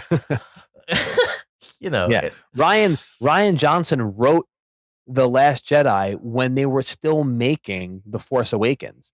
Like Ryan Johnson has gone on record and said that he made the movie he wanted to make regardless of anything. Didn't Mm. matter what was before or what was after. He's like, I am making this movie. So Yeah. the writing process didn't mean shit. Just what he wanted to make was made. It's Yeah. crazy. And I really hate the comic and all this other shit trying to fill in gaps of stuff for movies. Like, I do not like that at all. I'm a very, very not a big fan. I agree. It reminds me of Final Fantasy 15, where you're kind of thrown into the Yeah. game. Who are these characters? How do they Yeah. know each other? Well, first you have to watch the anime, then you have to read the Yeah. comic, then you have to watch the Yeah. movie. The Final Fantasy Exactly. 15 movie is garbage, by the way. I tried to sit through it in Yeah. preparation, but man, I agree. I really hate the splitting apart of media, Yeah. I don't especially like if there's either. vital information. Because I remember in Final Fantasy 15, there's like what's the name of the city you're from? That Nox is from. I can't remember. It's something I have stupid. no idea. Yeah, that game was ass, and so I was. You know what? I was into that game for the first 20 hours. I'm like, yo, this game is sick. Yeah. I'm like, this game is sick. I love it. I like when they're fighting and they like dap when they walk past. I'm like, oh, that's Yeah. so cool. Like he slides and he picks him up off the Insomnia. floor. I'm like, oh, it's so sick. And Yeah. then after like hour 21 or 22, and I'm like, this game is not that good. Like I don't like this at all. I think Weird. there are flashes of brilliance in Final Fantasy Yes. 15, and you can just tell that. This is why I got a bit worried when I heard that Tetsuya Nomura was directing the FF7 remake, because there are some people like Lucas, like Nomura, like I'll say it, maybe Kojima. These are great visionaries. They have great ideas. Should they be directing something? No. Maybe No, not. they should not. Yeah. I mean, again, with like just to hop to Kojima, a lot of his best work is when he kind of co-wrote. Like Metal Gear Solid 1 was co-written with someone else. Yeah. Like I feel that when Kojima writes dialogue, it's often a bit stilted and awkward, like Lucas. Yeah. Yeah. Similar deal with Nomura. Like he clearly has no idea how to lead a team. Like if it took him over 15 years or however long, I think a decade to make Final Fantasy 15, and it was still a mess, then I get the But feeling. Yeah, go on. Okay, no, go. I was saying, I get the feeling that with the FF7 remake, though, that they've kind of reined him in, or at least they have someone watching over him, or Yeah, they have like I was just going to Kitase. say that. Yeah, I was just going to say, like, every great visionary, like, there has to be a check and a balance to everything. It's just absolutely. the nature of things. Like, everyone has to be told, hey, man, hold on. Yeah. Maybe go this way a little bit, you know? Yeah. Like, you can't just be surrounded by yes men and women, whatever. Like, you can't just have people just say, oh, yeah, Kojima. Yep. Mm-hmm. Yes, Yeah. Kojima. Oh, yeah, whatever you say, Mr. Kojima-san. Whatever you say, Kojima-san. Absolutely. Yep. Yeah. This is it. Oh yeah, you're great. You can't surround yourself with that kind of stuff. But like you said, a lot of those people are, and the greatest visionaries, they need a check and balance, and there's got to be some sort of check. You know, I feel like Kojima in his prime, he kind of needed Konami. I know this is a horrible thing to say, considering what Konami turned out to be, but he needed someone to say, yeah, let's drop that idea. You know? Yeah, exactly. Yeah, like maybe not, my friend. Maybe just maybe we don't need to do that. Yeah. I mean, I'm in. Look, I'm trying to play through Death Stranding at the moment, and I can see where they're going with it, and I appreciate that it's different, and I love the fact that in this day and age, we're still getting auteur games with a big budget behind them, because it's like a unicorn. That game's a unicorn. They don't exist, but at the same time, it's clear that he's had no one. You know, he's just been surrounded by yes men. You know, Absolutely. I feel like there's some ideas in that game that, like, maybe they make sense in the overall like design of it. Maybe they make sense in like, okay, so maybe for the first 10 hours of that game, you just have to kind of slog through and grit your teeth and bear with it. Yeah. But it's boring, man. It's boring. Yeah. And, I have you tried finished it? and yes, I beat it. Yeah, and I went through it. I like you. I appreciate the direction that the game went. Like I think I appreciate the vision.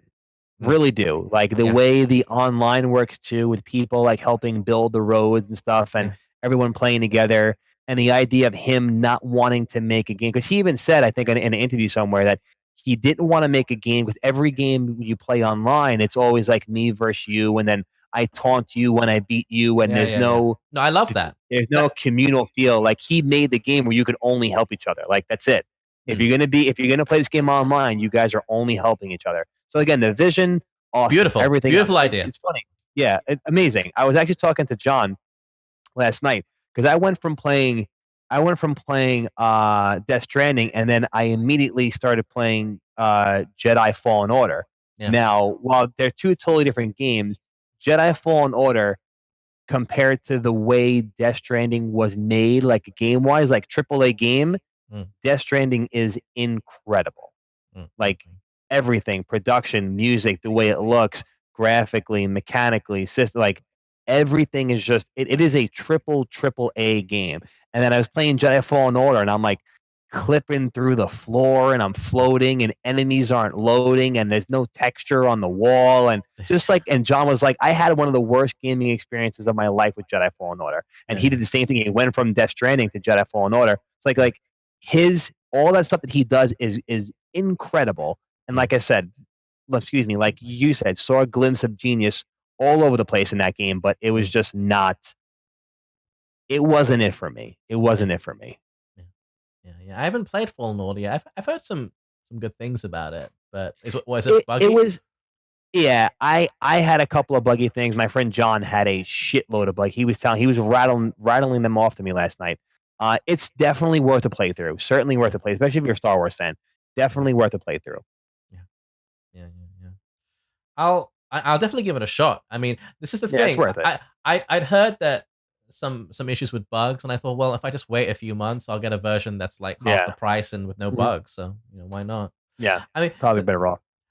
It's going back to Death Stranding. I am gonna pull through it because I want to see where the story goes, but at the same time, I feel like it's a game that everything has been sacrificed for the concept, the idea. Mm-hmm. Yeah. And I understand what Kojima is doing, and I really appreciate it, but I also feel like, as you said, there needs to have been checks and balances just so that the minute to minute gameplay is more engaging. Yeah. It's just it's such an unfocused game. Yeah. Like it's only got you focus on walking, traveling. No, but even like I was a little upset with even the BT encounters. Like you can literally just walk away from the BT encounters. Like that's what I was talking to my friend about too. I'm like, everything is done like you don't have to do anything else but move. Like when the BTs grab you, you move. Even the big BTs that come out, like the big I don't know what the hell that thing is. It's like a big like lion thingamajig. Yeah. You can literally just walk out of the BT floor slop area, and that's it. It's over. Like there's a lack of engagement when it comes to that sort of stuff. And I like to. That's why I love Souls games, because every moment of a Souls game, you're engaged. You're playing 100%. The game. Yes. You're engaged and you're playing the game. There's not like, oh, I'm playing and I put it down and I watch a story, or I'm doing this, or there's like a shit ton of dialogue. And look, that's cool. I'm not saying that I don't like those games. Like I love all different kinds of games, but that's why I have such a soft spot for Souls games, because you literally play and are engaged in like 99% of those games. For sure. And that's why the difficulty is such an important ingredient, because it forces you to 100% focus on the game. Yeah, it pulls, it sucks you into that world completely. Yeah. If you could just kind of, play through it and just mash X and jump here, whatever. Yeah, you wouldn't be as engaged. I think a lot of people say that the Souls games are unnecessarily difficult, or I can hear that. I mean, especially in some of the later games, there are certain like, oh, gotcha kind of depths, which are just irritating. But the difficulty is a really important element, and it's the same reason. Absolutely. It's the same reason we play fighting games. Like if when you play against a good opponent, you have to be there like 100%, and if you're not, you're gonna lose basically. Yeah, you're gonna lose. Yeah. So onto From Software games, and I think this will probably be the last topic of today's podcast. But let's rank them. This is a tough one for me. This is a tough one. So the only thing I could say without a shadow of a doubt is that Dark Souls 2 is last. Yeah, I hear you. Like that is. It's not a bad game. I mean, I played it again like 3 years ago, and I thought, I know Scholar of the First Sin made it better, yeah, right? yeah, yeah, Scholar of the First Sin certainly helped the game out a little bit.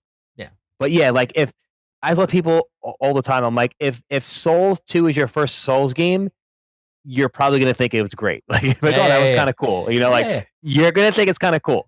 But if you play anything else before, you're gonna be like, ah, that was kind of like a mediocre experience compared to what I for played sure. before. Yeah, yeah, yeah. Um, It in hindsight, it feels a bit unnecessary because it doesn't yeah, do anything new. It doesn't do anything. I mean, I've heard that it has the best PvP, but I never really got into that element of Souls. I remember when it did come out, the PvP was cool. The Yeah. PvP was cool, but that was when the game first came out. I don't know jack about it now as far as the PvP scene goes.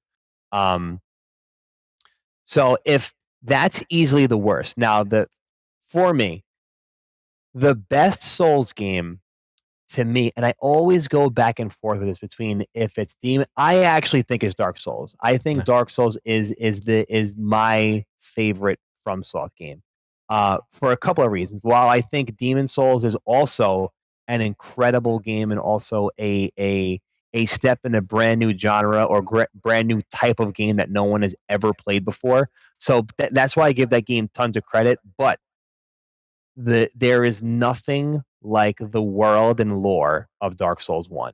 And I Mm. think that's why Dark Souls 1 gets the first spot for me. Again, Yeah. while Demon Souls is great, invented all these mechanics and everything else, just that interconnecting world of Dark Souls 1. Like when you look, especially looking at the world, like the world works. Like there's 3D models of Lordran Oh and it's yeah. real. Like It it's feels real. The organic. It shit, feels really yeah, the organic. shit doesn't clip. It's not like this is actually over here. It's made and it's actually like it could. I don't want to say it could really happen, but it's made almost as if it could be real, Mm, mm, mm, mm, and mm. just and the lore and everything, and like it's just that game is so. All right, I'm sorry, I'm going on a tangent. Go, go, go, Dark go, Souls go. one, Dark Souls one is Dark Souls one is definitely a number one. Number two,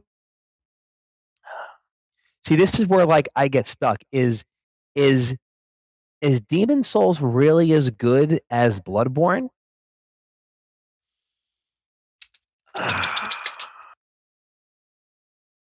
You know what I Well, mean? Like it's hard.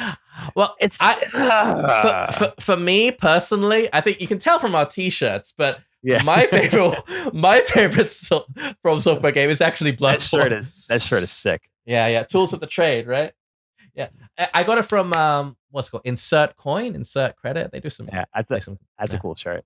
yeah, yeah. Cheers, cheers. I mean, you're wearing a Dark Souls t-shirt. I'm wearing a Yes. Bloodborne t-shirt. My favorite in the series is actually Bloodborne, and it's to do with the setting, the atmosphere. It just I will I don't mean to cut you off. yeah. I love the atmosphere and setting of Dark Souls. The thing that bothers me is I'm not a big HP Lovecraft Fan. I am. yeah. I am. See, I love That's where I get lost a little bit. yeah, yeah, yeah. I love the existential horror, the whole Yeah. cosmic horror element of it. That Yes. totally tickles my buttons. But that's the make or break thing, really. That's what makes it for me. That's what breaks it for you. Yeah, you know what? It's also like again, yeah, it's that part of it, and I just love the interconnecting character lore. Like I don't even care if it was. Uh, I'm trying to think if I would like Dark Souls if it had a cosmic horror skin, but it still had the lore of Mm. Dark Souls, like with the souls and with Gwyn and with the dread, like all that shit. Like I get that, like it is a medieval setting and like whatever, whatever, whatever. Like how many times there have been a dragon and some knights and some magic? Like it's happened Mm. thousands and thousands of times. Yeah, So yeah, yeah. like I get it's kind of sort of played out, but the lore in that game, like I don't think a lot of people appreciate the lore that much. Maybe they do. I don't know. Maybe I'm just talking shit, but I just don't think people appreciate a lot of the lore that is inside, and like how well it's written without even being written. You know what I mean? Yeah, Like, yeah, and it's yeah. not like here's the story. You know what I'm saying? No, no. It's Yeah. so Visual storytelling. Visual yeah, storytelling.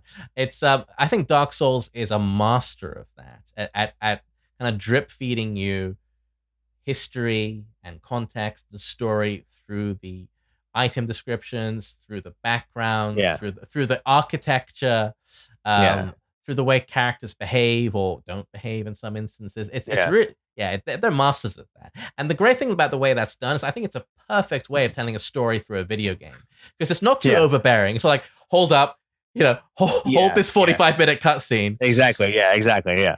It's integrated into the gameplay perfectly, and it's done. And it also helps you fill in the gaps in your imagination like a good book. Yes. Exactly. Exactly. But And that's I don't want to ever sound like because I'll be honest. When Bloodborne first came out, I was like, that was all right. Like I wasn't too excited about it, but when the old Hunters came out and oh they yeah, actually patched the game because oh they yeah, patched the game because it kind of ran like shit and the loading time was oh yeah, insane that when was Bloodborne first awful. came out. Technically, It it was a was mess. insane. Yeah, Yeah, technically yeah, it was a shitty game honestly when it first yeah, came out. yeah, yeah, No, yeah. I don't want to excuse me, not shitty. That's definitely over exaggerating. Yeah, It but wasn't as it, polished. it Yeah. was frustrating for sure. Yes. I Yeah. remember getting it when it first came out, and God, the loading times. Well, they patched it pretty soon after, like a week Yeah. It after. I was remember quick. yeah, Yeah. but it clearly wasn't finished. And actually, I've heard that the game right up until release had like vast areas with the textures unfinished and whatnot. So they were really pushing to get that game out for the Yeah. release date. And yeah, that's why I'm pretty sure they must have had the loading time patch in development even before release. But it's just the pressures of the modern game development. Yeah. And I never want to sound like I'm talking bad about Bloodborne. That's why I'm thinking about it now. Like after the old Hunters came out and they flushed out that game a little bit, Yeah, I was like, this game is incredible. yeah, Like yeah. that The game is incredible. I think that's the best DLC out of any of the From games. I think so too. I Unquestionably. think the old Hunters. I think old Hunters. I really did like Artorias though. Oh yeah. Oh Like yeah. the Dark Souls, and I know Dark Souls 1 is my favorite game, but I really liked that. And again, it's because the lore, but the old Hunters lore, I think, is the coolest lore in the dark I in know. I know. Bloodborne. It's Like the old fantastic. Hunters lore is sick. And it has But it has my favorite boss in the entire series, which is Ludwig. Which is that Ludwig isn't. Yeah, incredible. I seeing the Moonlight Greatsword, I was like, I had my controller and I was on my bed and there was like I remember taking my controller and I was just going like this. Like when the sword came out, I was like, oh, my greatsword. So sick. I know. It's the progression. When I got to Ludwig for the first time, it was on my New Game Plus file. I think a lot of people did Oh yeah, that it's probably tough. Yeah, because they'd finished it first, and they're like, "Oh, there's yeah, some DLC. I'll use my old save file." yeah, And my God, that took me like a week of concentrated yeah. effort, right? But finally putting him down was Yeah, one of my top gaming experiences. Because the strategy you have to employ completely changes in phase yeah, one and phase two. He's this like maniacal, crazed beast in the first phase, but in the second one, you kind of have to. He's kind of like humanoid. You have to yeah. time your dodges much more precisely. It's It interesting, was probably that was excuse me. Mm. That was probably a FromSoft favorite experience. Like again, seeing like the Moonlight and obviously knowing what the Moonlight Greatsword is for the last Memes. Yeah, 4 games. Yeah, like yeah, damn, that's so cool and everything. It was cool. But I do appreciate the old Hunters lore. But yeah, and also the other thing that kind of bothered me about Bloodborne, especially going from Dark Souls to Bloodborne, is that Bloodborne is kind and like I think every Souls game really is, besides Demon Souls and Dark Souls. It almost felt like it was kind of sort of on a rail. Like yeah, yeah, you had to go yeah, here, you had to go there, you had to go this. Oh, you get this, then you unlock the thing for the forest, and then yeah, you get to go to the forest. There was just a little bit of, but again, that's why to me, I think Dark Souls is my favorite because it has all that stuff that I like. Remember, I was talking about Super Metroid and Symphony yeah, of the yeah, yeah, Night. They're the same game. Like yeah, yeah, Dark yeah, Souls does the same thing that Symphony of the Night and Super Metroid do. yeah. So as far as the world goes, like putting the map together.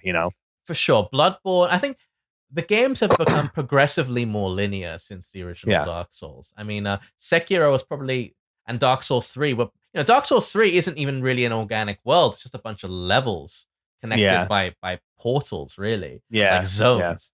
Um, and I agree. That's definitely the biggest plus Dark Souls has in its corner. It's just the world is unmatched. The way it yeah, connects onto itself and folds and layers onto itself, it feels really organic and real yeah. and incredibly well thought out. Um, Now, I will say I loved.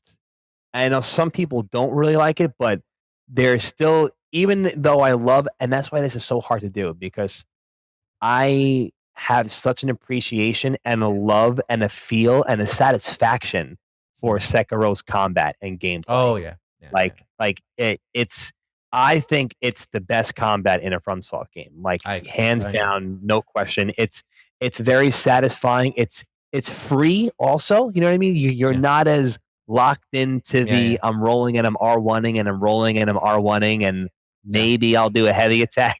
You yeah, yeah, know, yeah. like I really do think that Sekiro's combat was done very, very, very well. It needed Mhm. FromSoft games needed that. You know what I Yeah. mean? It really needed that. Not that Sekiro is not my favorite FromSoft game, but I do think the combat was really, really, really good. Yeah, I felt like it feels like every interaction, you have so many tools at your disposal. I mean, it really does focus on the parry a lot, Yeah, but the more and more you get into the game, the more you realize you can't just parry everything. There yeah, have to be moments where you have to dodge through a swipe, especially if it's unblockable. You have to jump yeah, over sweeps. You have to, and you have to use your entire toolkit really to get through the game. yeah, And the more you play with it, the more you realize that it's actually a lot of people criticize it of being quite restrictive, but you have this huge arsenal of items and moves and skills, yeah, which bring lots of different ways of tackling the same challenge. You just need to yeah. have I don't think it was restrict. I think it's like the most non-restrictive yeah, yeah, yeah, one. I really do. You know what I mean? Like it's when you play Dark. All right, Demon Souls. Hold on, Demon Souls, Dark Souls 1, Dark Souls 2, Bloodborne, Dark Souls 3, you can almost play the same exact way. yeah, yeah, You can go find a katana and put some shit in dexterity yeah, and R1 and roll. yeah. You can That's go find a claymore and press R1 and roll. Like let, you can really do the same thing in every game. yeah. Let's be real here. Like the From Software games, the combat is satisfying because it has a real weight and impact and consequence to it, but it's actually quite simple. Like Yeah. mechanically, there's not much to it. You hit, you roll at the right time, and then you hit some more. But Sekiro brought so many layers into it. Like writing the guide for or co-authoring the guide was a real nightmare for that reason because every fight brought so many different ways to tackle it, and Yes. especially with the skills and the tools, they Yeah. really And you actually hit the nail on the head before when you're talking about learning how to actually like learning the combat. Like the last boss in that game makes you remember everything you've ever done in that game. oh yeah, Like no, like you oh yeah. need to know everything you've ever done in that game. Like He's the ultimate that test of shit is everything you've learned. yes, And exactly, yeah. yeah, yeah. Ishin, the can you believe they actually made him harder in consequence in the first builds? Like, yeah, this is pretty hard. But they made we thought they might tone him down a bit, but nah. That's so cool. Nah. I'll never forget it. Are we allowed to talk about your guide work? Yeah, a little bit. A little bit. I Yeah, can't yeah. Okay, yeah. I won't. So when I met this gentleman, we were talking in Evo Japan, and this was before Sekiro came out, and I'll never forget. You were like, the last boss in this game is going to make. I'll never forget. He said the last boss is going to make history, and I was like, that is the coolest thing I've ever heard in my life. And sure enough, when the game came out, there were articles like, "This is impossible," and there were all these like mainstream articles written about the last boss of Sekiro. And I was like, this guy said this to me 9 months ago that this was going to be insane, and it was incredible. It really was. That was insane. It was visually pleasing.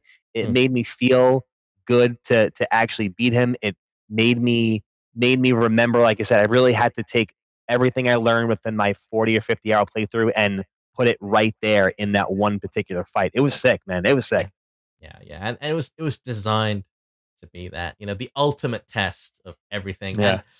And yeah, you're supposed to die a lot with him, Like I Yeah. think at minimum you're gonna die at least, I think even the most skilled players died on average 20 times through the testing.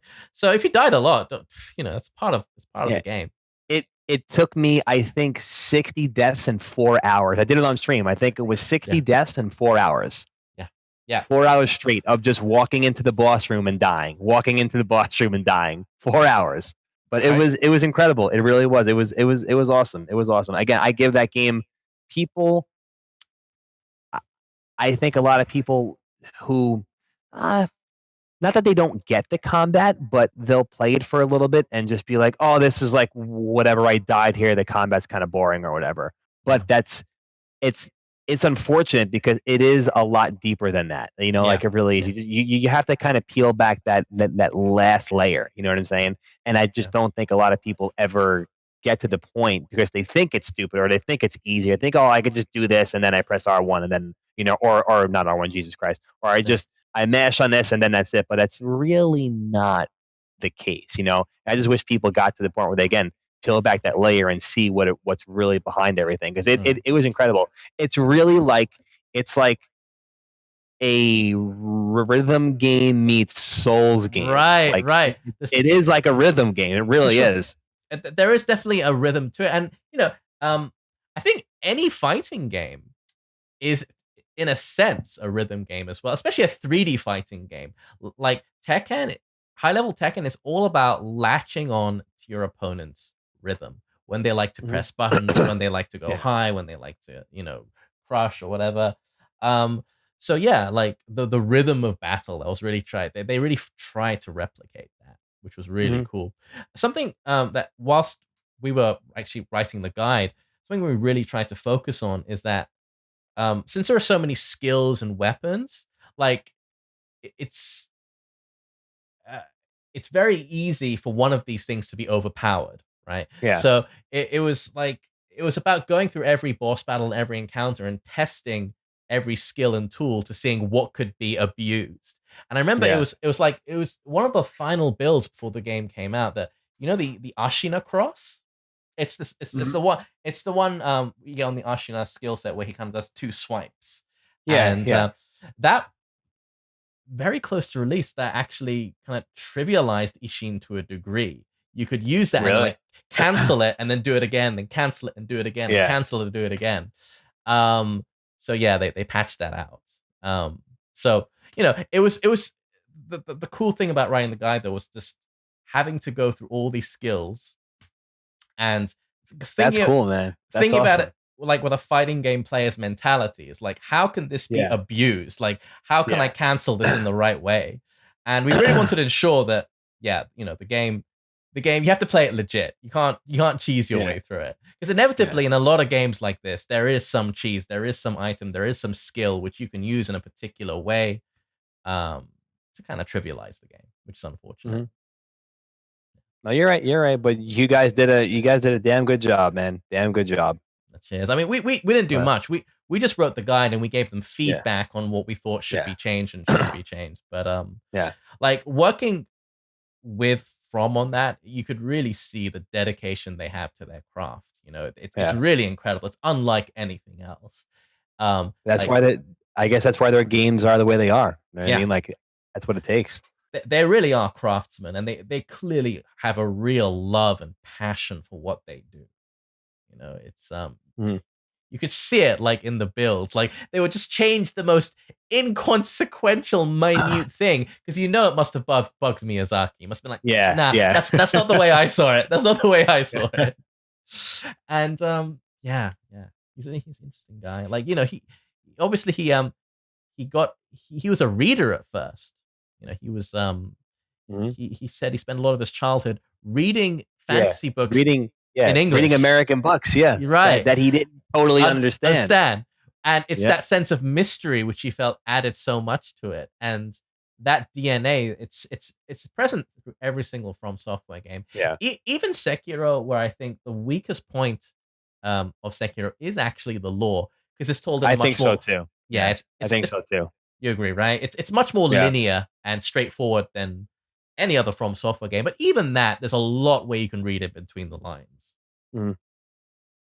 Yeah, that is probably I agree too. Lore wise, I think the game is the weakest front of Sekiro is the lore wise, I think. But I think everything else again, that's why it's so hard to really rate these games because they're all magical. They really are. Like they're all like I just played through 3 from it, like I said, beginning to end. I did the DLC since the first time since probably release, and I'm like, damn, this game was pretty fucking good. Like I like this, and I didn't remember liking it that much, but then I'm Mm, like, damn, this is kind of good. You know, like yeah. I was into it. You know, some stuff is maybe a little too rehashed, like a little too much. Oh, like here's just some Dark Souls 1 shit for all you Dark Souls 1 fans out there. But, Mm. you know, like it's not too overbearing, but they're all magical, man. All these games are magical, and I cannot wait for some Elden Ring. Yes. Me too. It was I believe there was supposed to be a trailer at the upcoming Taipei show, which was canceled due to coronavirus, and that's been moved to summer. So I don't know when the next trailer is coming out. Yeah. To be frank with you. I Um, need a gameplay trailer. I just wanna see it. I just wanna see it. I just yeah, wanna see it. me too, dude. I haven't seen Yeah. any. I haven't seen any gameplay from it. Like, I'm sure they're busy beavering away at the game, Yeah. and I can't wait to see what comes next. I can't wait. Me Um, either. Me either. but I'm generally not a huge fan of open world kind of stuff. Like, Yeah, me either. That scares me. but but if anyone can do it properly, I'm pretty sure it's From. That's true. That is a good point. I am afraid of that aspect, though. The open world aspect gets me a little nervous, but we'll see. Yeah, we'll see We'll indeed. see. Alrighty. Well, dude, is there anything you wanna bring up today, or like, Um No, I just I'm glad to do this. We'll probably make this a regular thing. Just make sure yeah, everyone follows the challenge. There's social media somewhere, right? For us, somewhere, right?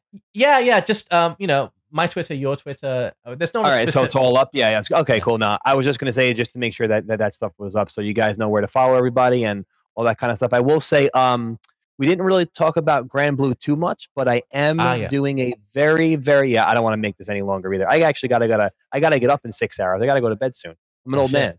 man. Um, but the next couple days, if you guys are interested in Grand Blue Fantasy, I will be streaming probably from Wednesday till Friday. I'm actually I took off of I worked the weekend so I can take off when the game came out. So I'm actually leaving work early on Wednesday to be home for when the game actually releases in Japan, which Mhm. is at 10 o'clock in the morning. So the stream will start at probably like 10 in the morning, and then that's just going to go on until I don't know. I have no idea. But so if you guys are interested in Grand Blue, do me a favor, follow the Twitch. Oh, is the link up there somewhere, or do I gotta? Oh, you Well, have our stuff. I'm sorry. I'm not yeah. even looking at the No chat. worries. I No see worries. it. I see it now. I'm sorry. I was confused. Okay, It's all yes, good. It's all the good. stream is there. It is there. I'm sorry. Again, I didn't know. I didn't know. Wow, that's a Yeah. nice layout, man. Cheers, man. So Nice you little just layout. noticed it. You just Yeah, noticed it. it's a nice So little layout. go to Um, twitch.tv. This is Li Joe, and yeah. Yeah, so again, if you guys are interested in Grand Blue, I will be doing like a couple of day long stream. So yeah, that's probably the only thing. And obviously, if you guys want to talk to me or my good buddy, our information is all down there. So we're actually pretty active on Twitter. I think that's probably the most active form of social media for me. yeah, me So too. if anyone ever has any questions about anything or whatever, you can always hit us up, and that's it. And we'll obviously be doing this a little bit more regularly. Yep. And yeah, that's really it. Yeah, probably like try. We're aiming to do this once every 2 weeks, but if that falls Yeah, through, maybe every once every 2 or 3 weeks. But yeah. fairly regularly. I think the next one we're going to talk about is going to be post Grand Blue. We're going to have a lot to talk about. Yeah. I want to get stuck into it too. It's coming out here in 2 days, Well, actually. yeah, Wednesday. Wednesday indeed. Well, you're Well, you're tomorrow. Thursday, right? Yeah. You're Yeah, Thursday. my Yeah, it's your Thursday. tomorrow. It's Yeah, my 2 days away. right. So I'm looking forward to it. I haven't played it at all actually, but I've Yeah. heard good things about it. But I'm sure we'll have plenty to say in 2 weeks about Grand Blue. I'm excited. You've been playing Lancelot. in the beta? Yeah, in the beta, I played Lancelot, but I've honestly, I'm hungry. Well, first of all, time out. I am a sucker for new fighting games. Yeah, yeah, yeah. It could be two stick figures fighting each other, and I'll think it's the coolest shit in the world. So yeah, I just want to play a new fighting game. The last new fighting game that I played was probably Dragon Ball because Yeah. like MK11 came out, but MK11 was like MK10. It wasn't much different, if you ask me. So it kind of felt like the same game. This is So new. the Yeah. yeah, this is like a brand new system, new characters, and I don't know shit about Grand Blue. I Yeah. don't play the Same here. the mobile game, so I have no idea what's going on. But I just want to be involved in a new fighting game and see where it goes and where it takes off, and I just want to be involved. I want to compete. Like I have that urge, and unfortunately, new games are the only ones that kind of give me that urge. So let's see what happens. We're gonna have there's gonna be a bunch of people here, like all the anime FGC heads from New York will be probably gonna be like 6 or 7 dudes in my house for the next couple of days. So, but it's gonna be Awesome. pretty cool. So, Well, tune yeah, I'm into looking this guy's forward to it. stream. I'm looking forward to it. Yeah, Yeah, I'm looking ditto, forward same to here. it. The best time for me in any fighting game is that first couple of weeks where all the tech Oh, is it's the new and it's best. unexplored, and it's so It's exciting. the best. Yeah, there's nothing like it. Really is. It really is the best. It really is the best thing ever. Nothing comes close to that feeling. Like trying to figure it out and what's going on. How do you do this? And seeing videos of something like, oh, this is sick. I want to do that, and then not knowing what character. Oh, great feelings. Great feelings. Absolutely, absolutely. I can't wait. Can't wait. One day away. Yeah. I'm gonna be streaming it too. But you should probably tune into this guy's stream if you're having a bunch of the best anime dudes in New Yeah. York. All right. Yeah. It's gonna be it's gonna be a bunch of us nerds. So Sounds good. we'll be Sounds here. good. All right. Well, Joe, it's been such a pleasure having you here. Take care. Yes, thanks, man. It's a pleasure, man. Pleasure. Thanks, man. Take care. You See you got it. next time. Later, guys. Later.